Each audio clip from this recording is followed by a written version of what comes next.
Hi, I'm Ashley.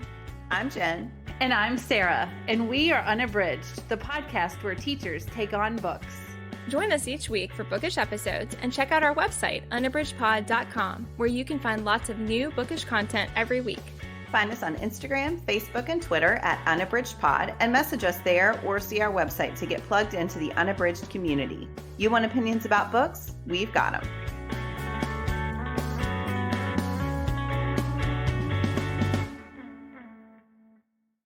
Hi, and welcome to Unabridged. This is episode 212.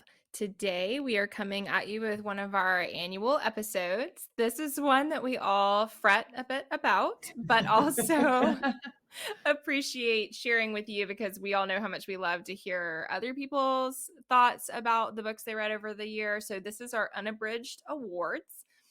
We decided when we first started doing these that we did not feel that we could have a top book or top three. So instead, we give awards to books and we give specific awards based on what that book brought for us. So we have some picks for you for that.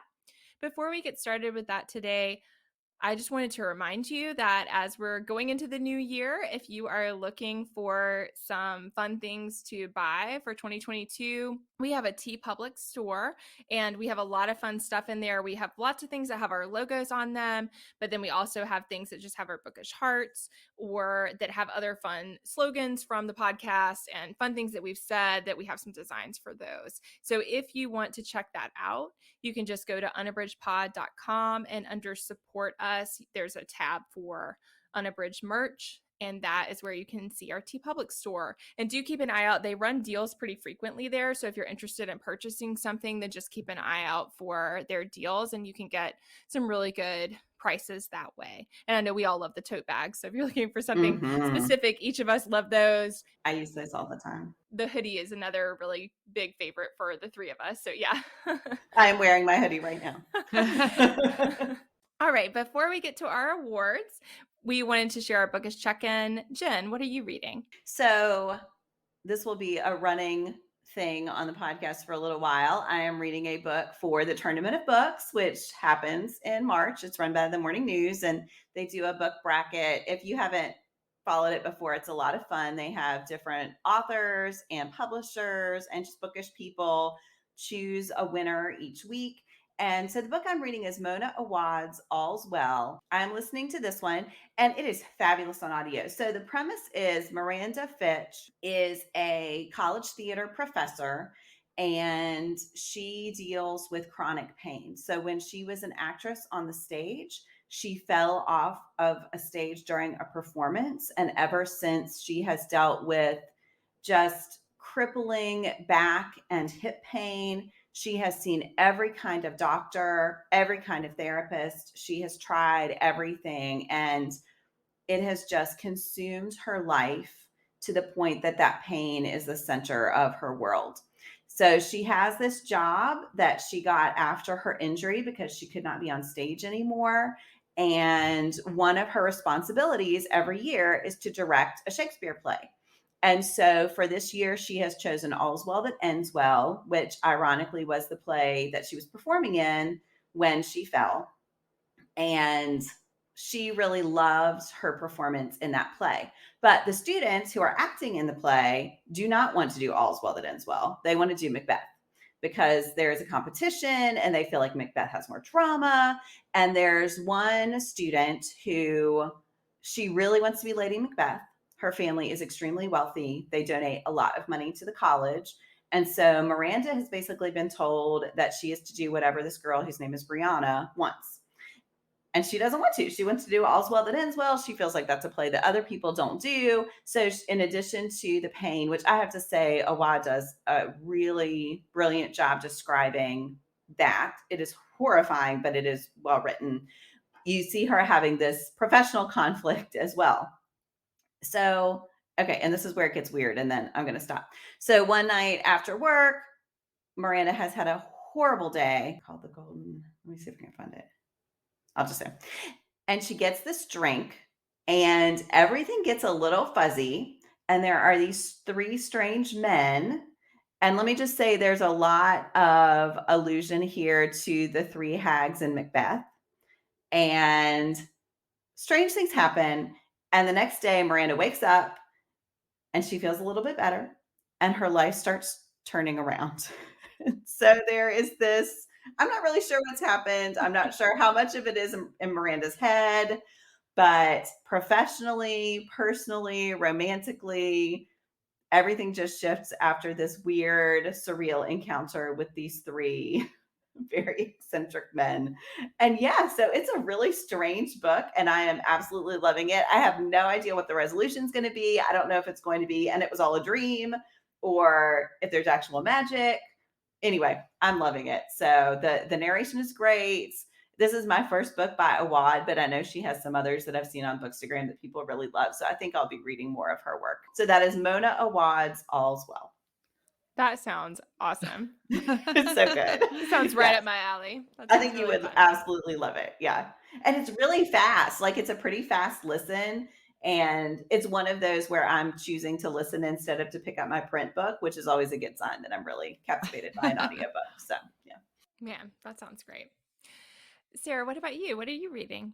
So I've had a little bit of a struggle reading lately. So I've been mostly flipping through my cookbooks because that's something I enjoy and brings me, it's kind of like my comfort is cooking and all of that. So for our unabridged festive happy hour, Susie, who is at Stories and Stitching, she had my name.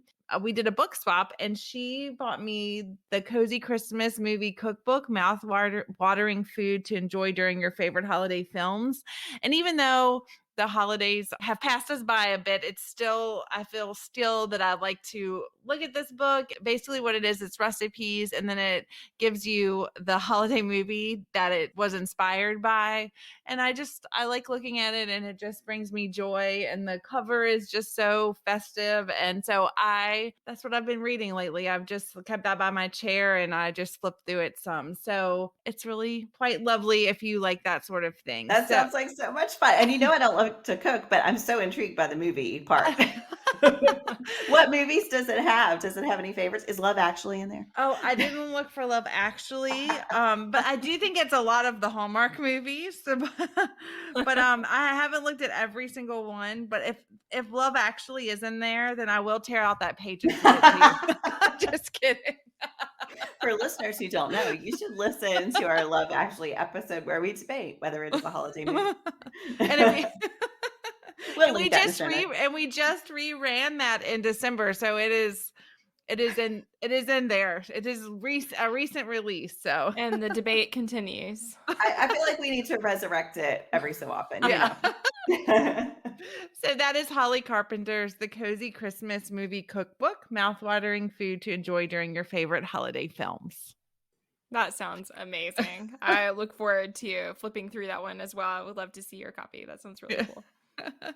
Ashley, what are you reading? So this is one that I absolutely just had to have. So people who've been listening a long time know that I do not often purchase books, but I did buy this one outright. And this is Allie Hazelwood's The Love Hypothesis. And I was interested in this one anyway. Like I had heard that it was about math and romance. And so that was kind of an interesting angle. The cover is really captivating. So that had kind of caught my attention too. And I've just heard so many good things about it. And then Jen said that it was out and out, just a really great read. And I have been looking for that. So I did dive into that just recently. And it's fascinating right from the start. The opening scene really grabs your attention. So right at the beginning, Olive is a PhD candidate. She is in the grind of the PhD program, and we see how early on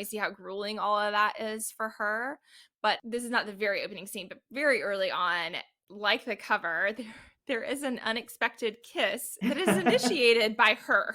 And so with a man in the room. And she does this, we find out quickly, because her beloved best friend, An, is interested in somebody she had dated in the past, and she's trying to help that work out for her friend.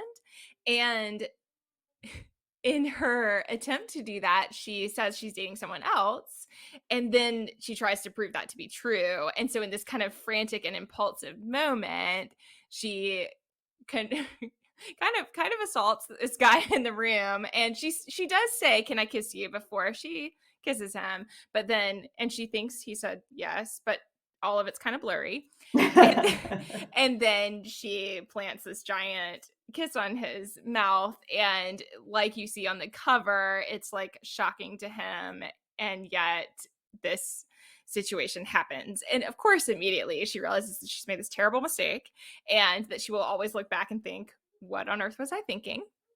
But that happens and that gets things rolling. Well, as soon as she gets past that moment, she realizes that it is a professor in the department. And not only that, but he is supposed to be a real jerk. And so she looks up and she realizes who the person is and feels immediately like she's made this horrible mistake. Well, events unfold from there. And for mutual reasons, they basically agree to a fake dating relationship. And listeners know that I absolutely love this trope in romances. And so when I realized that was what was unfolding, I was even more excited about reading this. But anyway, it turns out that for him as well, there are some reasons that would be great for him to put up a front that he has a relationship so that he seems a bit more stable, invested, planning to stay where he is.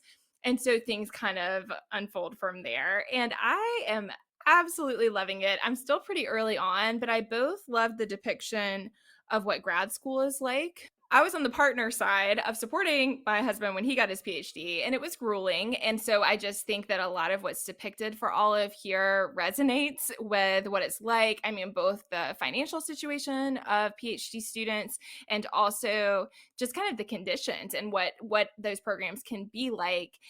And yet people do them when they're really dedicated to the end goal. And that's definitely true for Olive. So we see that in the beginning that she is suffering through this. She knows she's suffering through it, but she also is really focused on her end goal and on this question that she really feels that the research that she could potentially do and is working to do could be something that no one else can do and that could really change the world and bring about meaningful results. And so I love all of that. I love seeing that part of Olive. And right away, I'm really captivated by Adam Carlson as the professor. And I'm captivated by him because we see immediately as readers that there is a contrast between who he must be and who everyone perceives him to be. And I think that is really fascinating. And I always love that in books. And so I think we're seeing that unfold, that he is not the person, his personality does not actually match his reputation. And yet some of his personality results in people, making all these assumptions about him. So I'm loving it. It's great. And it is a perfect fit for me right now. So that is Allie Hazelwood's The Love Hypothesis. I love that book so much. It is one of my favorite romances I've read this year. I just absolutely loved everything about it. I could read it again right now. It made me so happy. And I feel like it does deal with some serious issues, which I like in a romance. But yeah, I loved it. I have that on my shelf right now. I haven't started it, but it looks great. Oh, Sarah, I can't wait to hear what you think. I think you'll really love it. I do too. Yeah. It's a fabulous read. Well, listeners, we are going to dive right in here to our Unabridged Awards. These are, as I mentioned in the beginning, awards that we are giving for 2021. They are not necessarily our very top reads from the year. We all are too intimidated by rankings to try to say that one is like an overall winner, but instead they are among our top reads for the year, and they are ones that we're going to give specific awards to. And we wanted to share a couple with you that are overall awards for us, and then each of us will also share a YA pick from the year. So, Sarah, do you want to start us off? Sure. So my first award is for Best Backlist Read for the win, and that is going to be one of our podcast favorite authors, Taylor Jenkins Reid. And after I read some of her more recent books, I went on the hunt for her backlist because I just love the way she writes. And so this year I read One True Loves, and I adored it. It was so good, and I was so impressed with the way that she was able to weave this narrative in such a really thoughtful way and with a very satisfying conclusion. So this is about Emma. When she was in her 20s, she married her high school sweetheart, and they have a really wonderful life together. They travel together. Her husband, Jesse, is a photographer, so they really travel all over. And so on their first wedding anniversary, Jesse decides to go for a photo shoot on a helicopter, and his helicopter goes down and they don't recover his body. And for all that Emma knows, he has died. And so 2 years later, she has finally kind of come to terms with that and met a really wonderful guy named Sam, who she really loves. And then Jesse comes back. He had been living on this island, and all this happens very quickly in the book. And so it is basically about Emma finding her way with this love she thought she had lost, and then this new love that she found in the wake of this horrible tragedy that she had to live through. And it is just such a good book. My mom has also been having a reading slump, and I told her, I had given her One True Loves a while back, and it was on her shelf. And I said, I really think you should give it a try because it moves so fast. It's pretty captivating from the beginning. And she actually just last week was like, I got through that book and I just loved it so much. So, I mean, it's just a book. It sounds like it's really sad, and in parts, it is very emotional, but like I said, Taylor Jenkins Reid has this really amazing ability to weave a story where even though there's a lot of struggle in it, that end is satisfying. And it's hard to know that premise, right?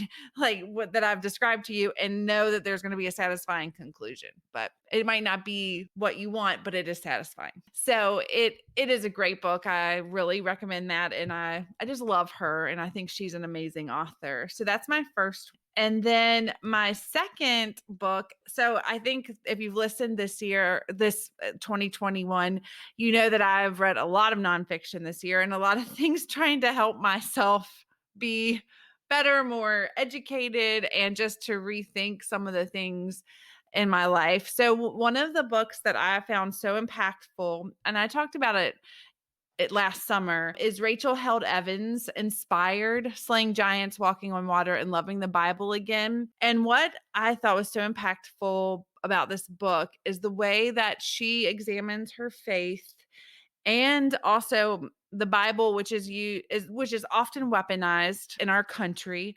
And I think that what she does so well in this book is allows you to hold on to your faith and your beliefs, but also allows you to think of the Bible as a living, breathing document. I think what she does really well is shows how, as Christians or as people who want to be aware of religion and faith, that we can use the Bible as a document for guidance, but that it is not meant to be taken out of context and sometimes taken literally word for word. So I really enjoyed that. I thought it helped me re-examine myself and my faith and how I can better use the Bible as a guidebook and apply it to my life in 2021, when this was a book that was written centuries and centuries ago. So I really thought that was very impactful for me. And I love her. She is such an amazing author. And it was also very bittersweet reading it because she passed away not that long ago. And so I really loved it. And I thought that it was very impactful for me as a reader last year, 2021. I loved, Sarah, following your journey of all the nonfiction that you read in 2021. And I mean, this one sounds so inspiring, and to me, the others that you read as well. And I think one of the things I really loved hearing you reflect on is how even when the nonfiction authors were talking, had different perspectives from your own, how that was really enriching to you. And I think sometimes it's hard for me to do well, but I was just really inspired by that. I think it's really cool to like read things and have perspectives that sometimes encourage you and sometimes are just challenge what you think. And I think you were so receptive to that this last year. And I was really like, oh, I need to read more nonfiction in my life, which I think is such a fun thing about reading and reading community is the way that we get to see not only our own trends, but like trends of other people, and how like, yeah, it's cool to read more stuff and to see how that can, trying a new genre can really have a big impact. That's cool. I think too, like what I appreciate so much about the podcast is it does push me to read outside of my comfort zone. And I mean, I think also I grew up in a very small town. And so a lot of times I felt like as I grew up, things are kind of black and white, just in the overarching community. Things are like either this way or that way. There's no like gray area. And so I think what the podcast and reading more broadly has brought to my life is the ability and the yearning to learn more about things that are not just, even if it's not my like you said, my perspective, that it might, I want to know what other people's thoughts are and why they think that way, because I think that broadens my understanding and makes me a better human, actually. So Yeah. Yeah, Yeah. And that's I think it's amazing. something I do too, because I think it's something that, I mean, all of us have been living through in America, the way that Mm-hmm. has been, we've been going the opposite way yeah. in our country for sure in recent times. And it is just really hard. And the more contentious things become, the harder it is to hear another side. But I think you're absolutely right, Sarah, that doing that and training yourself to do that is just really fulfilling and important work.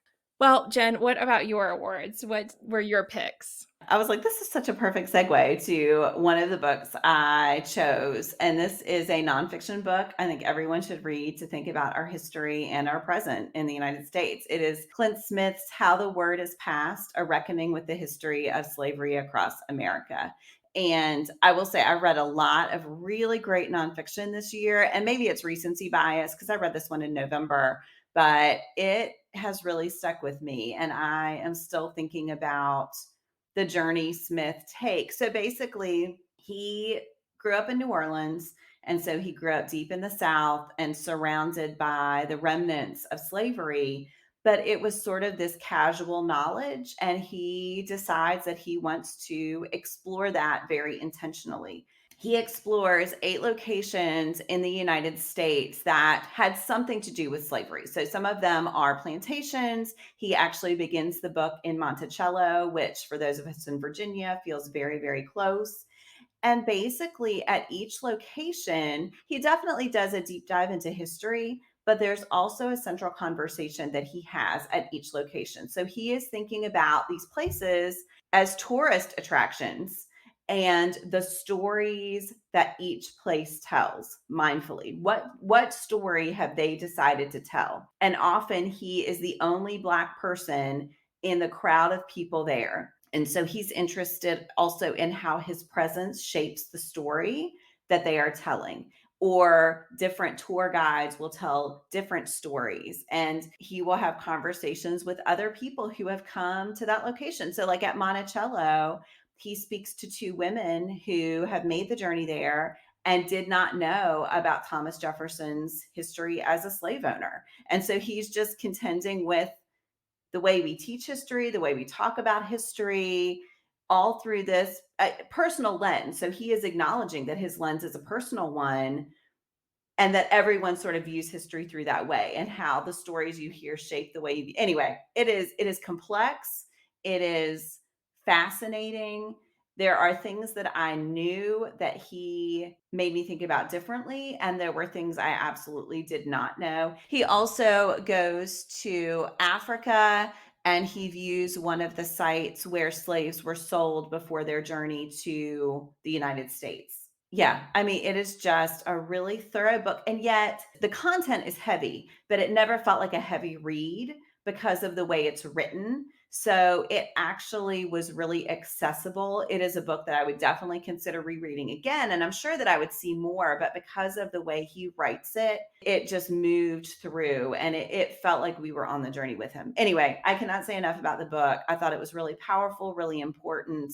It asked really important questions, and sometimes it had answers and sometimes it just doesn't. And the question is enough. So yeah, that is Clint Smith's How the Word is Passed, A Reckoning with the History of Slavery Across America. That sounds like one that I want on my list for this year. Yeah, me too, Jen. I had heard good things about it, but then hadn't heard that level of detail. That just sounds really fascinating. Yeah, and it's a important. powerful book. Yeah. Definitely. So the other one that I'm choosing is another book that had me thinking a lot. I will say I read a lot of light reads over the course of the year, so I definitely was not in this deep contemplation state all the time. I don't want to misrepresent my reading.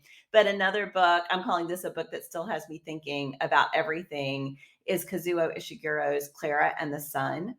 And I read this one a while back in the summer, and every time I think about it, I have such feelings of affection for it.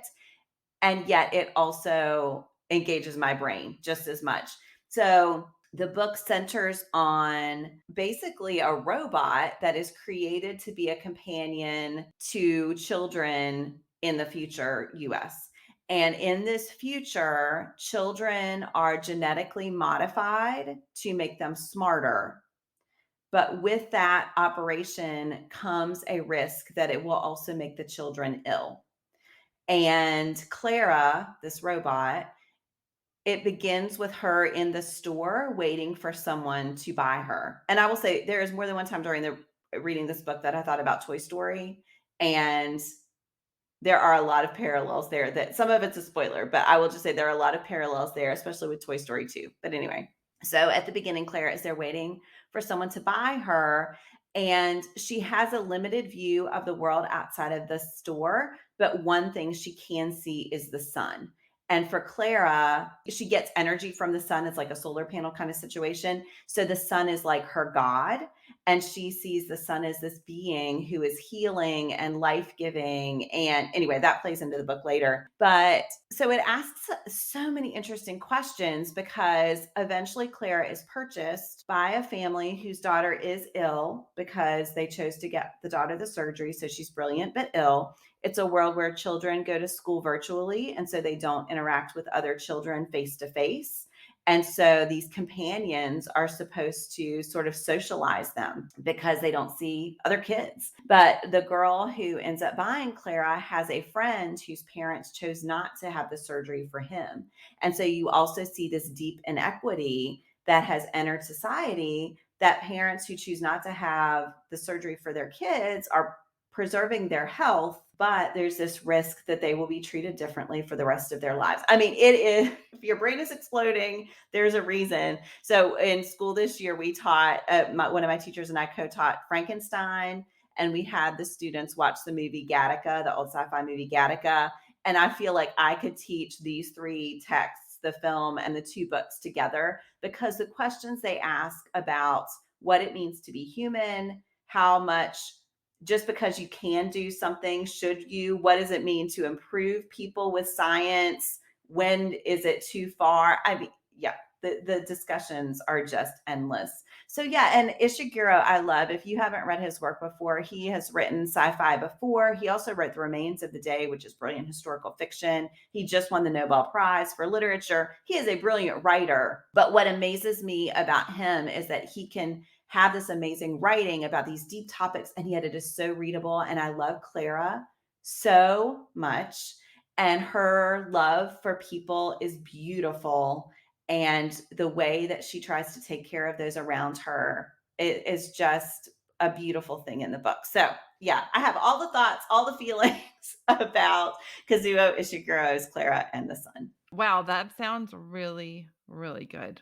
I had no idea what that was about. That's what I was going to say too, is that I had seen things about it, and I love Ishiguro, but I had also seen a lot of mixed reviews about this one, and I just wasn't quite in a place where I wanted to take on something that seemed like it was going to be heavy.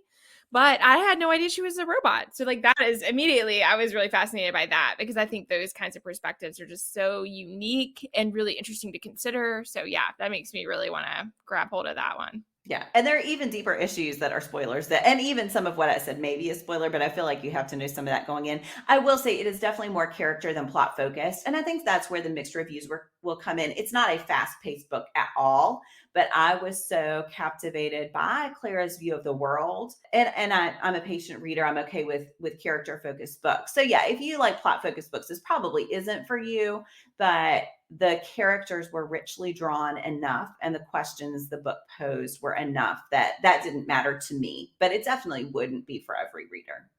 All right, Ashley, what are you choosing today? So I did say to Jen and Sarah before we started that as I look back over 2021, it was really enlightening to see what I gravitated toward and away from. And I had to push back some judgment about what I had read and not read. And I think I just want to say that because I think it's important.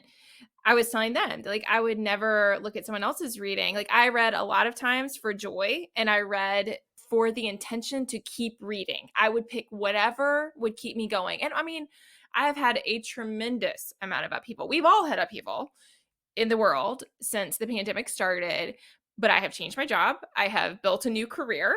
I moved 2 continents, not just one, but 2, over a 7-month period with a 5 and 7-year-old. So I think I just have to have grace with myself about that and realize that the fact that I kept reading is an accomplishment. And if I didn't have 20 books from the year that were all phenomenal reads that were really deeply impactful, then that is okay. But I really had to talk myself through that as I was looking for the awards. And it's not that there were a lot of books that I think I could give an award. There were a lot of books I absolutely loved. I had a lot of 5-star reads, but I didn't read the quantity of weighty or, I always think of the AP Lit term literary merit, that I didn't read that quantity of books that I normally would. And so, I just had to work my way through that. Can I just say, I think that is such an important conversation to have. I appreciate Sarah at the beginning of the show in the Bookish Check-In said, right now I'm reading cookbooks because that is what is making me happy. And that is what I'm reading. And I've had several months this year where I predominantly read romances. And we've talked before about that. Why do I have to defend that? Right. Why? Right. And I think we are where we are. And I think when you look back on a year, you see trends. But of course, what you read over the course of the year is driven by what you want to read in a moment and That's not right. by what you want to look back on the year having seen that you read. And so I think we just have to read for the moment, and that's okay. Yeah. Yeah, I think that's a great point because that's exactly it. It's there are books that feel good to have read them, but that doesn't always mean it's the book that you're going to pick up and read. And I think that again, I would never pass that judgment on someone else, but I did want to acknowledge that I felt that for myself and just had to think my way through it because I think that it's really important for ourselves and for each other as readers to just be you read what you love and you read what you love in the moment that you're loving it. And if something's not working, that's okay. But all that to say that 2 of my 3 picks were from the very beginning of the year. And so that was part of how I realized it was that I read a lot of 5-star reads, but when I was really thinking about things that have stayed with me for a long time as a reader, which is often what I am looking for when I give an award, that I didn't feel like I had as many more recently, which again, my family in the spring is when we left. And then for the rest of the year, we were gone. And so I think that that's just consistent with when you have major life changes, your reading's going to change. And I think that's okay. So one I wanted to share, I read at the very beginning of the year, and I'm giving it the award, the book that left a strong impression and deserves a reread. And that is Robert Jones Jr.'s The Prophets. And I found that book deeply impactful. I did a read with Tony buddy read for that one and absolutely loved it. I always love buddy reads with her. I know Jen does them a lot and often speaks to that on the podcast. I don't do them as often, just that I have trouble fitting in the buddy reads. I love doing the ones for Unabridged, but it feels like that's all I can take on right now. But anyway, every time I do them, I'm always really grateful with Read with Tony because the discussions are just so brilliant and help me to understand and take on complex texts that I might not have read on my own. And that's definitely how I feel about The Prophets. I was so glad that I read it. At the center of this one is Isaiah and Samuel, and they are slaves on a plantation. And it is a love story. At its core, it is a love story between Isaiah and Samuel. And I think one of the things I really loved, there were a lot of things I loved about this book, but one of the things that I loved the most was the way that they have such a pure and beautiful relationship amid such a horrifying setting. So we see the brutality of the plantation. We get to see inside. Another thing I really love about The Prophets was the way that we got to see inside the minds of a lot of the characters. So we really could see the plantation owner and his wife, and we really could see internal parts of those characters. And so I appreciated the way that Jones Jr. shows us all the different complexities and levels of things happening on the plantation, the ways that the different slaves are willing or not willing to position themselves at the expense of other slaves. There's definitely a lot of people who are willing to do cruel things to other slaves in order to better their own life or the lives of their families. And then there are other people who are not willing to do those things. I thought all of that was just so powerfully done because we both see these really very unique individual characters, but we also see this broader landscape of how horrifying the institution of slavery is and how that can play out for different characters and different people. And so I just thought it was beautifully done. I thought it was really powerful. I found the story really impactful. And then, like I said, I also loved the layering of Isaiah and Samuel's love and the ways that it was not understood by a lot of the people on the plantation. And yet the ways that they work so perfectly together. I think all of that was just so amazing. And it was, again, I think that the contrast was what was striking to me. That's what, again, it's been months now since I've read it. The contrast between this beautiful love story and this horrifying setting was what I just thought was just so masterfully done. Yes. I wanted to read it again because I listened on audio, and this is a complex book. So I absolutely loved it, but I feel like it definitely warrants a reread for me because there are things you discover as the book progresses that were I to read it again, I would love to see those, how that all fit together early on. So as things are revealed, working back through that again, I think I would find very satisfying. But also it was one that I just wanted, I loved the listening experience. The audiobook is really well done, but I would also really appreciate the reading. It's beautifully written, and so I think I would enjoy that on the print page. I love that book so much. And you're right. Like there's no way to dive into all of the meaning that one had on a first read. It wouldn't. And I did a blend of audio and print. And so I read the first half in print and then did the audio because I tried the audio at first and I just could not, I had a hard time following it. I felt like I needed to be grounded in the world first. But even so, it's so rich and he's such an inventive writer that it's one of those that has layers upon layers Yeah. upon layers. Absolutely. Yeah. Mhm. So again, that was Robert Jones Jr.'s The Prophets, and I read it very early on in the year, but definitely left a strong impression and also deserves a reread. The other one I wanted to share for this round is I did a nonfiction book too. I also wanted to say that's that funny. we listeners did not say that each person needed to pick a nonfiction book and a fiction book, but I know for me, I did read a lot more, not as much as Sarah, proportionately to I think how much you normally read, Sarah, but for me, I definitely read more than I normally do. It was nowhere, still nowhere near half. I definitely very much prefer fiction, but I did do more this year and I enjoyed that.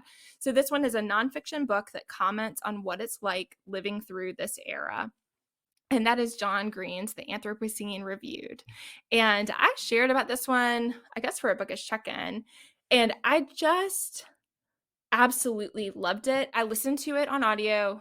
I enjoyed the listening experience, but the reason I wanted to give it an award was that I felt like someone was saying what it was like to experience the pandemic, and I think I needed someone to articulate that, and I think John Green does that really well. So of course, his experience with the pandemic is unique to him, and everybody is having different experiences and different layers of hurt as far as how we're impacted by it, but just as far as kind of talking through that moment where things changed from the before world to the after world and what that was like. I just haven't read anything yet commenting on that. I know things are starting to come out that are speaking to that experience, but that was deeply impactful to me. Like right in the beginning, he dives into that, and I think that I just found it so moving. I mean, I found it so moving that I thought I wasn't going to get through it for all the reasons I've already explained to you all about how my year was going and how basically if something made me tear up, I was pretty ready to stop. So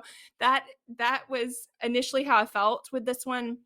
But I'm so glad I stayed with it because he talks about so many human experiences and things in our world in such a unique way. And it is something that has just come back. I mean, this one is more recent for me, but it since I have read it or listened to it, I think back on what he said so frequently. And again, I think that is the sign of an impactful book. It's just that moment. I mean, the other day, my 5-year-old laid her arms on this poster paper and she traced her arm and then her hand on both sides.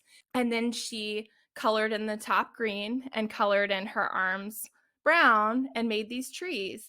And there's a moment in the book where he talks about his very young child tracing their hand and the desire to leave a mark and to have permanence, and how things like art endure even in the face of really horrific circumstances. And so I just think it's these moments that a lot of us experience in the everyday world, but he speaks to them in a really meaningful way, often that is researched and that connects to kind of larger things. And I just found all of it totally riveting. So again, nonfiction is sometimes a stretch for me, and especially if it is not a narrative, that's even harder for me to enjoy. And I think that's why I loved it so much and why I wanted to give it as an award, is because I feel like that is not my style at all.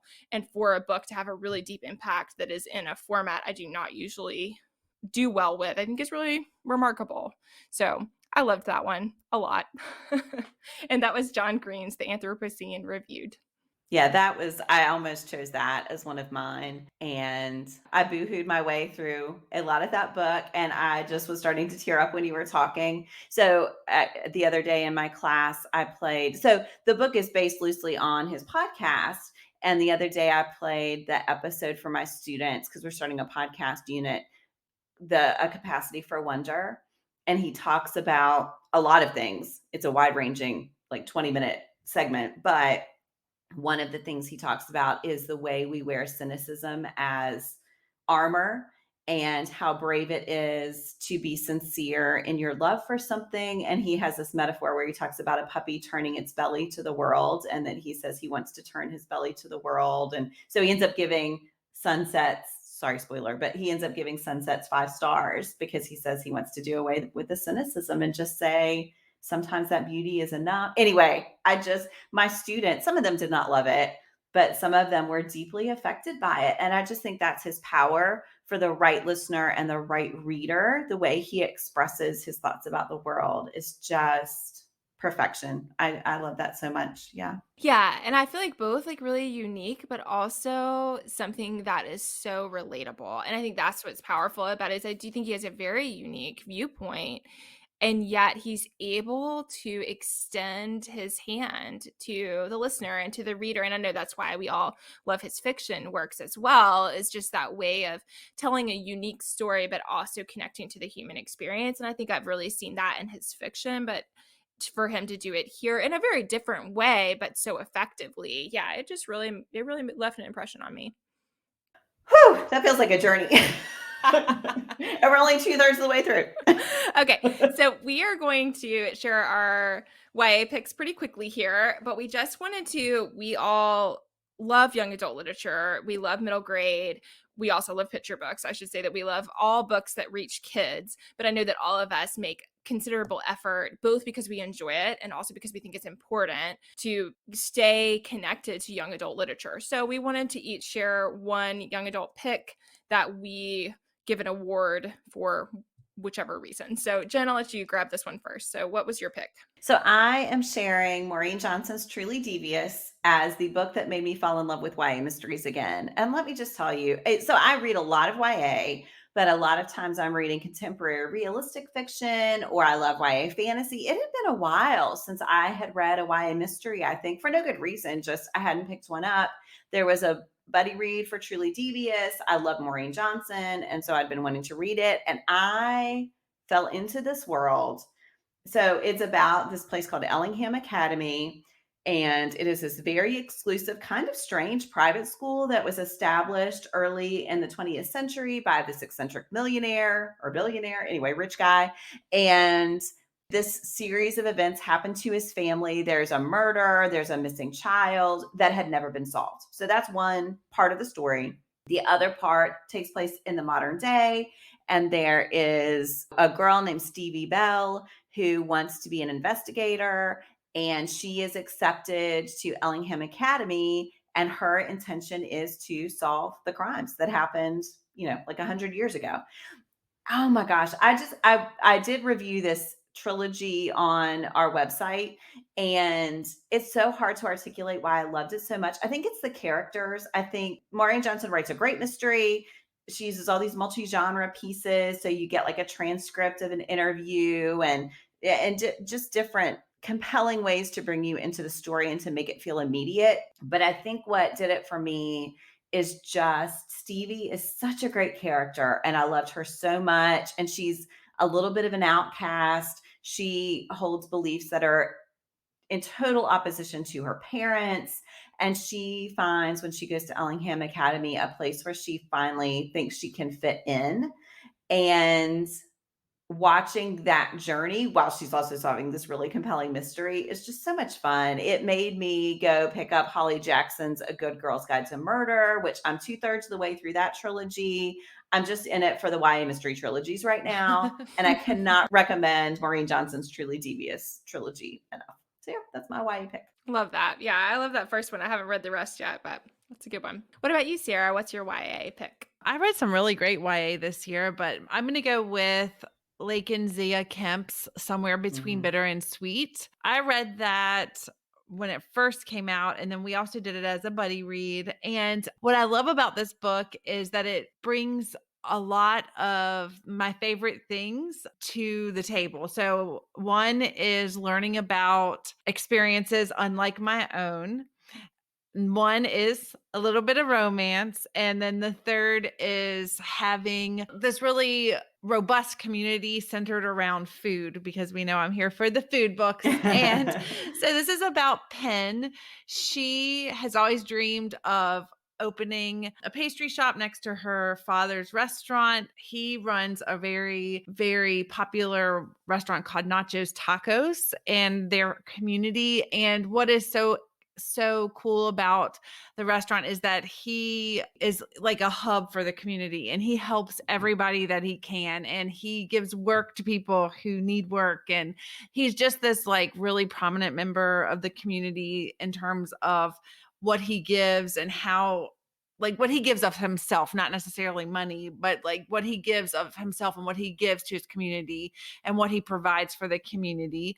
And then Xander is the other character, and it's told in alternating perspectives. And he is searching for a job, and he gets a job opportunity at Nacho's Tacos. I mean, there's just so much to this story. I really think that I don't want to give any spoilers, but there are so many different things that are explored and topics that are explored in this book for young people that I just thought it was so well done. I thought the story was great. I was really believable, and you just fall in love with these characters, and they're going through so much, and they are dealing with so much in their community.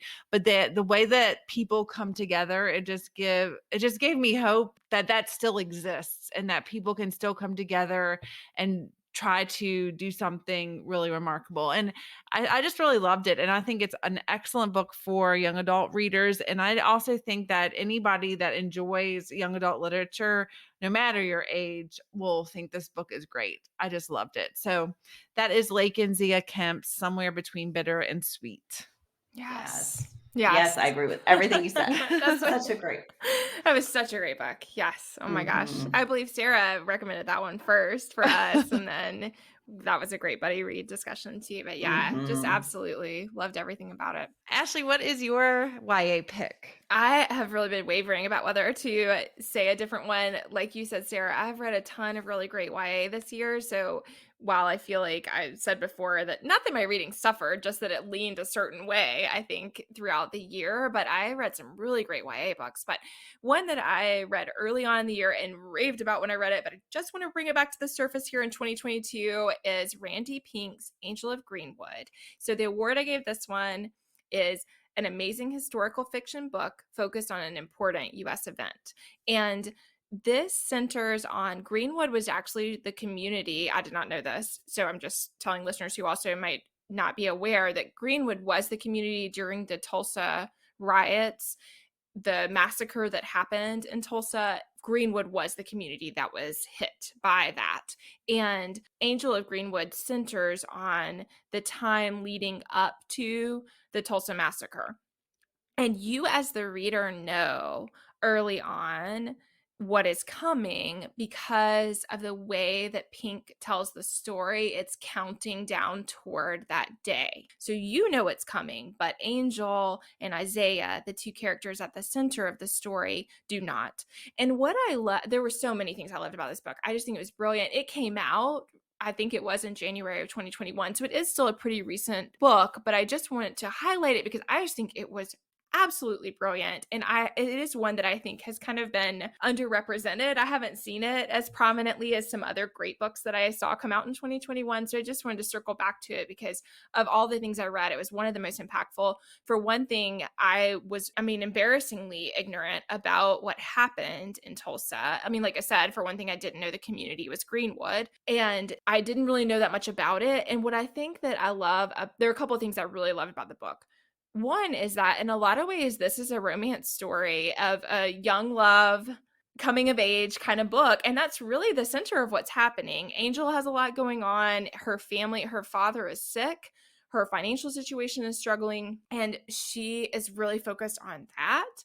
And she also is a huge follower of Booker T. Washington. So this is 1921. That's when the massacre occurred. And so Booker T. Washington and W.E.B. Du Bois are huge figures in the Black community, especially at the time, and are prominent leaders at the time in general. And so because of that, of course, both Isaiah and Angel are influenced by these prominent leaders. So she is a follower of Booker T. Washington. And she also is a bit of a loner. She really is very focused on what she needs to do for her family. She is a great student, but she has a lot of responsibilities in the community. And so she's really focused on that. Isaiah is a bit of a troublemaker. He is kind of the sidekick of somebody who's into a lot of trouble a lot of the time. And so he has a very different attitude towards school than Angel does. And yet he is a really strong follower of W.E.B. Du Bois. And so they are kind of forced into a situation where they have to deal with each other. Otherwise, they're pretty much an opposite situation and they would not have had a reason to get to know each other. But because of this work study kind of situation that comes up, they get to know each other. So there were several things I loved. Number one, I absolutely love this beautiful budding romance story of these two very different characters with very different lives who come to understand each other in a different way and kind of get to know each other. And then also there's a lot of really great discussion of Booker T. Washington's ideas and W.E.B. Du Bois' ideas and what that was like at the time. But I think it's also really educational to people, particularly to teens who are reading the book and might not know a lot about, they might know that those are both prominent people, but they don't necessarily know what their ideas were or why they were important. And I think that Pink, in a very authentic and integrated way, brings that part of the history into the story. And I just thought that was really remarkable. And then the other really important thing is that, again, this is not a book about the riots and the massacre, but everything is pointing toward where that does happen. And I loved all of the way that fit, in the sense that, of course, for the people in that community, they did not know that this thing was coming. And so I think it's really powerful to see how it's a thriving Black community.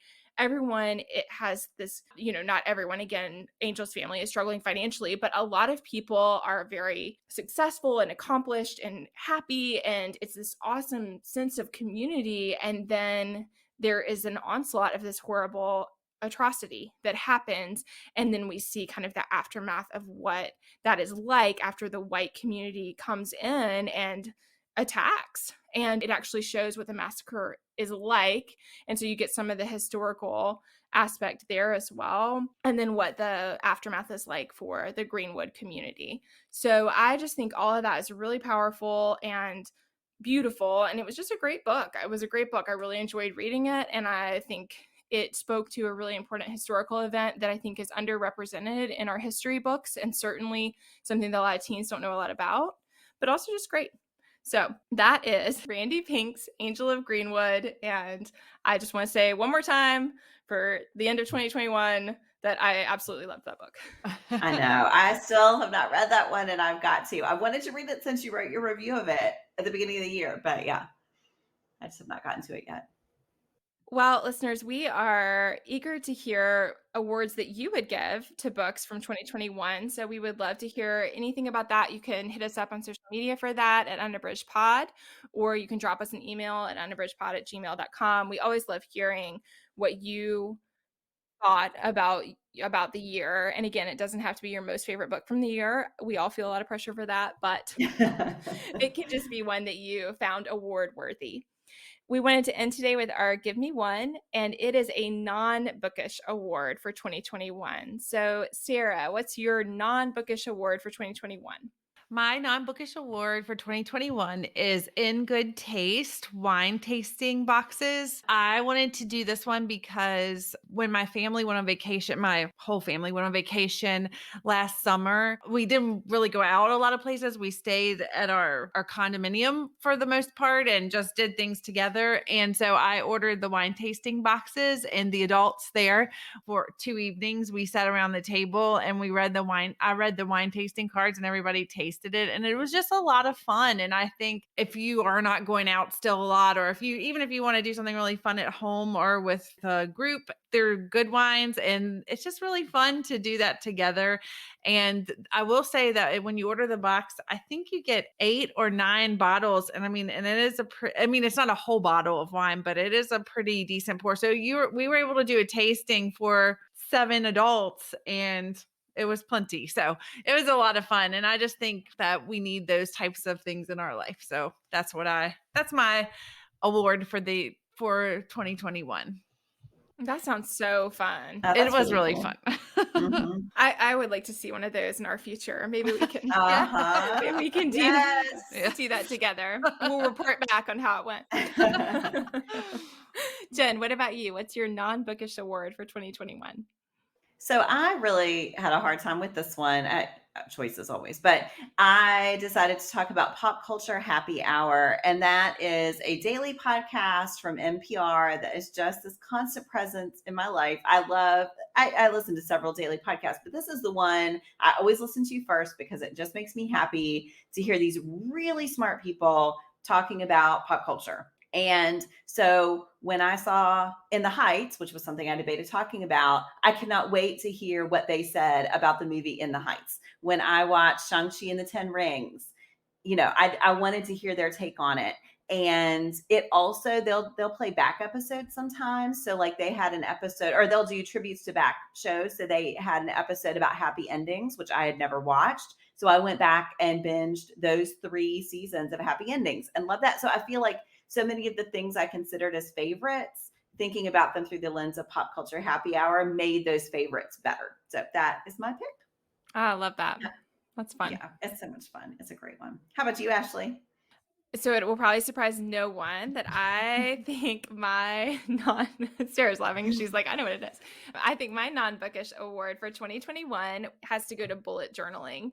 So I have talked about that a lot on here. I've shared blog posts about it, but it was a constant for me, and a year that had a lot of inconsistency.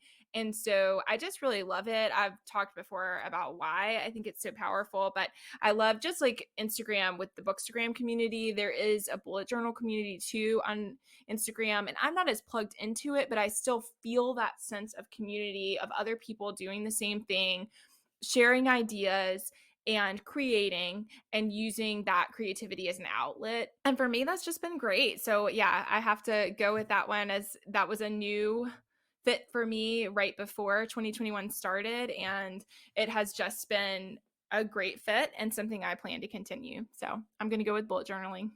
Yay. I predicted that in my head. I always love seeing your spreads on Bookstagram. Me too. It looks so beautiful. It's really fun, and just, yeah, something that, again, it provides some consistency. I didn't know how much I needed that, but I think it is a sense of routine and also a lot of fun. So yeah, it was a good fit. Well, listeners, we hope you enjoyed our somewhat long-winded take on on our awards. It is really tough to narrow it down. I know it was tough for each of us individually, and then it's hard. There's just so many. There's so many we read together that I loved this year. There are ones we did for buddy reads, but also for our book club that I definitely could pick as my award winners. So we'd love to hear from you which ones you liked, and thanks so much for listening.